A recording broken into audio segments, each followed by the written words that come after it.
எல்லாருக்கும் வணக்கம். என் பேர் வைஷ்ணவி. நான் ஒரு ஸ்பீச் தெரபிஸ்ட் அந்தாதி ரிஹாப் சென்னையில இருந்து. இந்த வீடியோல நம்ம எதை பத்தி பார்க்க போறோம்னா, ஸ்பீச் தெரப்பி அசஸ்மெண்ட்னா என்ன, அந்த அசஸ்மெண்ட்ல என்ன செய்வாங்க, அசஸ்மெண்ட் முடிஞ்சதுக்கு அப்புறம் நம்மளுக்கு எந்த மாதிரியான இன்ஃபர்மேஷன் கிடைக்கும், அந்த அசஸ்மெண்ட் யாருக்கெல்லாம் பண்ணணும், எப்போ பண்ணணும், அது அவசியமா இல்லையா, இந்த மாதிரி குவெஸ்சன்ஸ்க்கான பதில்லாம் இந்த வீடியோட எண்ட்ல உங்களுக்கு கிடைக்கும்.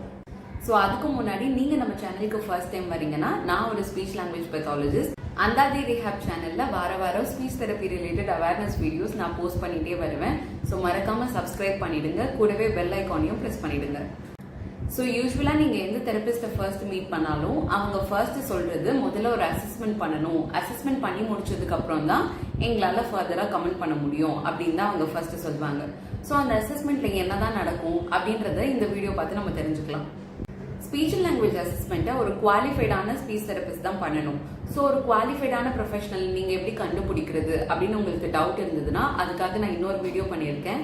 இந்த வீடியோட எண்டில் நான் அந்த வீடியோவையும் லிங்க் பண்றேன். ஸோ அந்த வீடியோவை பார்த்து நீங்க தெரிஞ்சுக்கலாம்.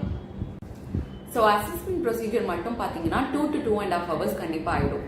முதல் பார்ட் ஆஃப் த அசஸ்மெண்ட்ல ஹிஸ்டரி கலெக்ட் பண்ணிருப்பாங்க. அந்த குழந்தையோட ப்ரீநேட்டல், பெரிநேட்டல், ஃபேமிலி ஹிஸ்டரி, அதுக்கப்புறம் ரீஹாபிலிட்டேஷன் ஹிஸ்டரி, மெடிக்கல் ஹிஸ்டரி, இந்த மாதிரி ஏதாவது காம்ப்ளிகேட்டட் ஹிஸ்டரிஸ் இருந்தாலும் இல்லைனாலும் அதை பத்தின ஃபுல் ப்ரொஃபைல் ஸ்பீச் தெரபிஸ்ட் கேட்டு தெரிஞ்சுப்பாங்க.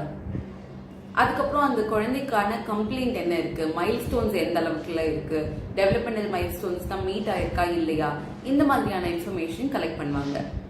ஹிஸ்டரிலாம் கலெக்ட் பண்ணி முடிச்சதுக்கு அப்புறம் ஒரு ஸ்டாண்டர்டைஸ்டு லாங்குவேஜ் டெஸ்ட் டூல் இருக்கும், அதை அட்மினிஸ்டர் பண்ணுவாங்க.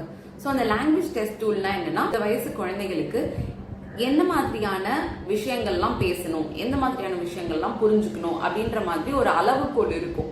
ஸோ அதுல இருந்து கேள்விகள் கேட்டு அதுக்கப்புறம் சில விஷயங்கள் பெர்ஃபார்ம் பண்ண சொல்லி அந்த குழந்தைய அப்சர்வ் பண்ணி பார்ப்பாங்க. ஸோ எனக்கு இன்ஸ்டாகிராம்லயும் சரி யூடியூப்லயும் சரி நிறைய கமெண்ட்ஸ் வரும். என் குழந்தைக்கு 2 வயசு ஆகுது, 3 வயசு ஆகுது, ஆனா என் குழந்தை இன்னும் பேச ஆரம்பிக்கல, ஸ்பீச் தெரப்பி டிப்ஸ் ஏதாவது கொடுங்க அப்படின்னு சொல்லிட்டு கேட்பாங்க. ஸோ இந்த வீடியோ நான் போஸ்ட் பண்ணதுக்கு மெயின் காரணமே அதுதான். ஸோ ரேண்டமா ஏதாவது ஒரு குழந்தைக்கு போயிட்டு நான் ஸ்பீச் தெரப்பி டிப்ஸ் அப்படின்னு சொல்லிட்டு கொடுக்க முடியாது. ஸோ ஏன் அப்படின்னு பார்த்தோம்னா, அந்த குழந்தையோட லாங்குவேஜ் ஏஜ் எனக்கு தெரியணும். அது ரொம்பவே இம்பார்ட்டன்டான விஷயம். ஸோ லாங்குவேஜ் ஏஜ் அப்படின்னா என்ன, அந்த குழந்தையோட பேசுற தன்மையும் புரிஞ்சுக்கிற தன்மையும் எந்த வயசு குழந்தை அளவுக்கு இருக்கு அப்படின்றது தான் அந்த லாங்குவேஜ் ஏஜ். இப்போ 3 வயசு ஆகுது குழந்தைக்கு, பட் ஆனா பேசுற தன்மையும் புரிஞ்சுக்கிற தன்மையும் அந்த குழந்தைக்கு 1.5 வயசு அளவு தான் இருக்கு அப்படின்னா 1.5 வயசு தான் அந்த குழந்தையோட லாங்குவேஜ் ஏஜ். சரிங்களா? ஸோ இது ஒரு குழந்தைக்கும் மாறுபடும், டெஃபினட்டா மாறுபடும். By few months, by few years, எப்படி வேணா மாறலாம்.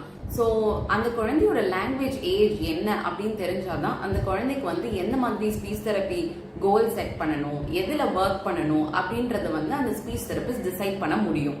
ஸோ மெயினா இந்த லாங்குவேஜ் ஏஜ் தெரிஞ்சுக்கிறதுக்காக தான் நம்ம அசஸ்மெண்ட் பண்ணுவோம். அதுக்கப்புறம் பேரண்ட் சைல்ட் இன்டராக்ஷன் அப்சர்வ் பண்ணுவாங்க.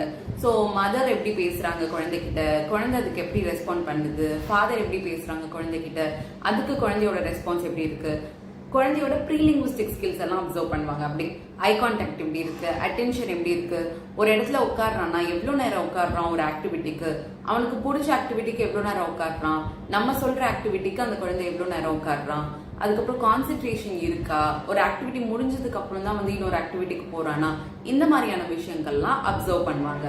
ஸோ ப்ரீலிங்குவிஸ்டிக் ஸ்கில்ஸ் என்ன, ப்ரீலிங்குவிஸ்டிக் ஸ்கில்ஸ் எவ்வளவு இம்பார்ட்டன்ட்னு சொல்லிட்டு நான் இன்ஸ்டாகிராம்ல இன்னொரு வீடியோ போட்டிருக்கேன். அந்த வீடியோவோட லிங்க் நான் கீழே டிஸ்கிரிப்ஷன்ல கொடுத்துருக்கேன். ஸோ ஒரு குழந்தையோட ஹிஸ்டரி, பேரண்ட் சைல்ட் இன்ட்ராக்ஷன், அதுக்கப்புறம் ஸ்டாண்டர்ட் லாங்குவேஜ் டெஸ்ட் டூல்ஸ், இது எல்லாத்தையும் அட்மினிஸ்டர் பண்ணதுக்கு அப்புறம் தான் எங்களுக்கு ஒரு டயக்னோசிஸ் கிடைக்கும். ஸோ அந்த குழந்தைக்கு இருக்கிறது டிலேவா டிசார்டரா, டிசார்டர்னா அந்த குழந்தைக்கு இருக்க லாங்குவேஜ் கேப் எவ்வளவு பெருசு. ஸோ இதெல்லாம் வச்சுதான் அந்த குழந்தைக்கு தெரப்பி தேவையா இல்லையா. இப்ப தெரப்பி தேவைன்னா எவ்வளவு நாளைக்கு தேவை, இன்டென்சிவா கொடுக்கணுமா, வாரத்துக்கு 3 நாள் தேவையா, ஒரு வாரத்துக்கு 2 நாள் 1 நாள் போதுமா அப்படின்னு சொல்லிட்டு அந்த தெரபிஸ்ட் டிசைட் பண்ணுவாங்க. அனதர் இம்பார்ட்டன்ட் திங் இஸ், இந்த அசஸ்மெண்ட் முடிஞ்சதுக்கு அப்புறம் அந்த ஸ்பீச் லாங்குவேஜ் பெத்தாலஜிஸ்ட் அவங்களோட RCA நம்பரோட, அவங்களோட எந்த சென்டர்ல பிராக்டிஸ் பண்றாங்களோ அதோட சீலோட உங்களுக்கு ஒரு ரிப்போர்ட் கொடுப்பாங்க, ஃபுல் ஃபிளெஜ்டு ரிப்போர்ட். ஸோ அந்த ரிப்போர்ட் ஒரு மெடிக்கல் டாக்குமெண்ட். ஸோ அதை நீங்க எங்க வேணா ப்ரொடியூஸ் பண்ணலாம். It is a very very important document. So கண்டிப்பா நீங்க அசஸ்மெண்ட் முடிஞ்சதுக்கு அப்புறம் ரிப்போர்ட்டை மறக்காம கேட்டு வாங்கிக்கோங்க. அடுத்த கேள்வி, எங்க பண்ணுவாங்க இந்த அசஸ்மெண்ட், எப்படி அப்பாயின்மெண்ட்ஸ் புக் பண்றது அப்படின்னு கேட்டீங்கன்னா, எங்க கிளினிக்ல நாங்க ஆன்லைன்லயே தான் பண்ணிட்டு இருக்கோம் எல்லா சர்வீசஸுமே. ஸோ அப்பாயின்மெண்ட்ஸ் புக் பண்றதுக்கு கீழே இருக்க டிஸ்கிரிப்ஷன் பாக்ஸ்ல இருக்க லிங்கை பிரஸ் பண்ணி நீங்க அப்பாயின்மெண்ட்ஸ் புக் பண்ணலாம். ஆன்லைன் தெரப்பி சர்வீசஸ் எடுத்துக்கிறோம்னா கண்டிப்பா லேப்டாப் அண்ட் வைஃபை கனெக்ஷன் வந்து கண்டிப்பா தேவை. ஸோ அதுக்கப்புறமா இருக்க இன்ஸ்ட்ரக்ஷன்ஸ்லாம் வந்து நாங்க போன்ல வந்து உங்களுக்கு கம்யூனிகேட் பண்ணுவோம். ஸோ இவ்வளோ நேரம் ஸ்பீச் லாங்குவேஜ் அசஸ்மெண்ட்ல என்னெல்லாம் பண்ணுவாங்கன்னு நான் சொன்னேன். அசஸ்மெண்ட் முடிஞ்சதுக்கு அப்புறம் வர டயக்னோசிஸ் மூலியமா என்ன மாதிரி டெசிஷன்ஸ் எடுப்போம்னு சொன்னேன். ஸோ யாருக்கு ஸ்பீச் அண்ட் லாங்குவேஜ் அசஸ்மெண்ட் தேவை? ஸோ ஒரு குழந்தைக்கு 1.5 வயசு ஆகுது, 2 வயசு ஆகுது, 3 வயசு ஆகுது, ஆனாலும் அந்த குழந்தை பேச ஆரம்பிக்கல அப்படின்ற மாதிரி உங்களுக்கு ஏதாவது குழந்தைங்க தெரிஞ்சதுன்னா கண்டிப்பா அசஸ்மெண்ட் அட்டென்ட் பண்ணணும். ஸோ அசஸ்மெண்ட் அட்டென்ட் பண்ணதுக்கு அப்புறம் தான் அந்த குழந்தையோட லாங்குவேஜ் ஏஜ் பொறுத்து தெரப்பியை வந்து ப்ரொசீட் பண்ண முடியும். இந்த வீடியோ மூலயமா அசஸ்மெண்ட் பத்தி உங்களுக்கு இருக்க ஏதாவது குவெஸ்டின்ஸ் அண்ட் குவைரிஸை வந்து நான் கிளியர் பண்ணிருப்பேன் அப்படின்னு நினைக்கிறேன். இது தவிர உங்களுக்கு வேற ஏதாவது குவைரிஸ் இருந்துச்சுன்னா அதை நீங்க கீழே கமெண்ட்ல மறக்காம எனக்கு சொல்லுங்க. ஸோ ஸ்பீச் தெரப்பி அப்படின்னா நீங்க பயந்துக்க வேண்டாம், இது ஏதோ தெரப்பி ஏதோ பண்ண போறாங்க அப்படிலாம் எதுவுமே இல்லை. ஸோ நாங்கள் டெக்னிக்ஸ் அண்ட் மேனுவர்ஸ் அந்த மாதிரி தான் சொல்லி தருவோம். நிறைய எல்லாமே பிளே பேஸ்டாக தான் இருக்கும். ஸோ அதை வச்சு தான் வந்து குழந்தைங்களை கொஞ்சம் கொஞ்சமாக ட்ரெயின் பண்ணி நாங்கள் பேச வைப்போம். உங்களுக்கு இன்னும் ஏதாச்சும் டவுட்ஸ் இருக்கு ஸ்பீச் தெரப்பி பத்தி, ஸ்பீச் தெரப்பியில் என்ன நடக்கும் அந்த மாதிரி உங்களுக்கு தெரிஞ்சுக்கணும் அப்படின்னா கீழே இருக்க கமெண்ட்ஸ்ல வந்து அதை தெரிவிங்க. கண்டிப்பாக நான் அதை பற்றியும் எக்ஸ்பிளைன் பண்ணி ஒரு வீடியோ அப்லோட் பண்ணுறேன். இந்த வீடியோவை கடைசி வரைக்கும் பார்த்த எல்லாருக்குமே ரொம்ப நன்றி. அந்தாதி ரீஹாப் சேனலுக்கு மறக்காம சப்ஸ்கிரைப் பண்ணிடுங்க. அடுத்த வாரம் நான் இன்னொரு வீடியோவோட உங்களை சந்திக்கிறேன்.